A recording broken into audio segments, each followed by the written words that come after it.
A couple of words here about static routes and default static routes in particular as we wrap up this section. Some important stuff here because we want to keep our routing tables complete and concise.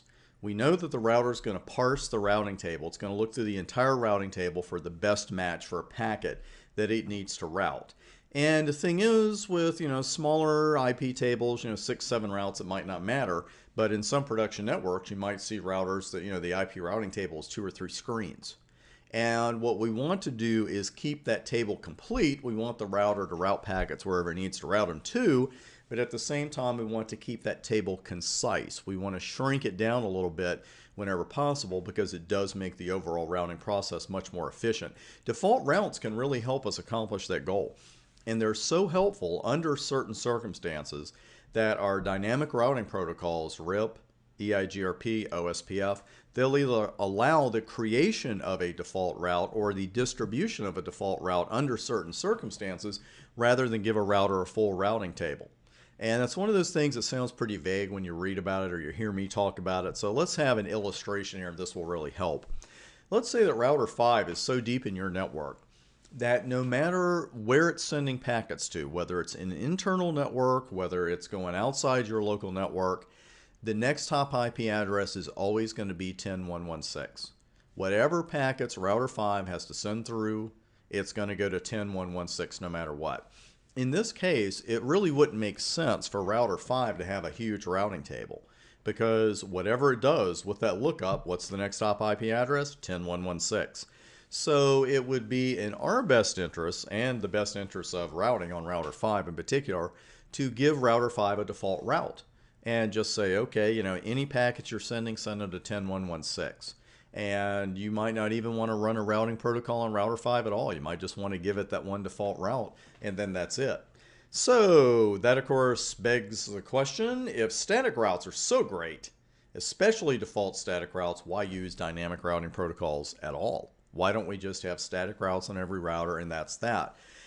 Well, the answer is a term that we come back to a lot in networking, and that is scalability.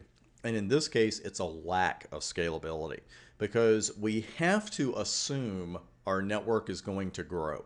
We're going to see that during our subnetting section. We're going to see it in some other sections as well, where you can't just always assume, okay, there are going to be 20 hosts on this segment over here, and that's going to be it.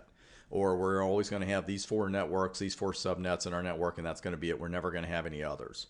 You can't make that assumption.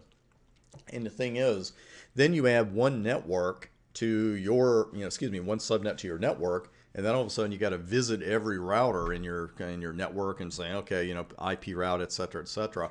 And sooner or later, errors creep in. People can't get to the new network. It's pointing to the wrong place. Something goes wrong. Where dynamic routing protocols with one simple little command, the network command, all of a sudden that new subnet gets added and it gets advertised, and it's just a lot more efficient and it's a much more scalable solution. Now, I know someone out there is working on a network that has 7,000 static routes, and you're sending me a tweet right now. Hey, our network works just fine. I know there are networks that use only static routes, and that's fine, but it is not a real scalable solution, and that's why we prefer to use dynamic routing protocols. Our networks are going to grow. Now, static routing can be really fine in a pinch, and it can be really fine for small networking. You could have something go wrong with the configuration in your dynamic routing protocols, and meanwhile, maybe people can't send their packets outside of your network. Well, while you're fixing that, you could just do a static route quickly and say, okay, all packets go this way, and then that's it. And so again, they could be used really like a tourniquet. It's like an emergency situation, and they're okay for small networks, but again, it's not terribly friendly to a growing network. And in most of today's networks, you're going to use RIP version 2, especially you're going to use EIGRP and especially OSPF. RIP version 2 you're probably not going to see as much of as those other two.